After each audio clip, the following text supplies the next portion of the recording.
break it? He said, because I have to remind them that we're all going to be bruised. That we're all going to go through a broken season. And if you're a Christian and you believe that you're not going to go through anything, then you picked the wrong religion. Because we're going to be bruised and ridiculed just because we have the label as a Christian. Just because you say you're saved, that tells you enough that you're going to go through. But you're not going through for nothing. You're going through because Jesus went through and he's already finished his work. He's already accomplished what he said he was going to do on the cross. But the reason why you got to go through it is because somebody else is looking at your life and they're looking to see Jesus. And if you give up right now, they'll miss the brokenness. We got to stop telling people that Christianity and church is perfect when they're in a hospital. We got to come to Jesus broken, because he can do way much more when people are acceptable to being broken. So when people are pretending they have it all together. Because what is happening in the text, he said that I broke it. He blessed it. He broke it. But what happens most of it, it amazes me. It amazes me. The disciples knew that he didn't have enough. And kind of puzzled me. The disciples knew, Bishop, he didn't have enough. But he told them, go sit them in groups on the grass.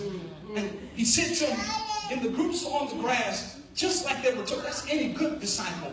Lord, I don't understand your vision or your plan, but I'll obey. And so what happens is they sit them in groups, and then all of a sudden he gives them what he blessed and broken.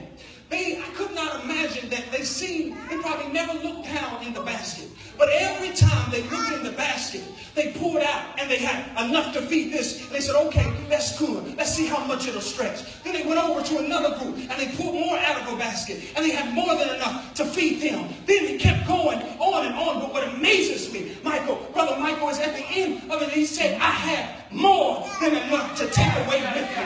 I don't know what you're going through. Help me out, Michael. And I don't understand what everything that your problems is. But God's saying in this season that I'm going to give you more than enough. Yeah, you've been struggling. Yeah, you've been having some burdens. Yeah, you've been having some problems. But God's saying I'm giving you double for your trouble. Lose it all if you want to.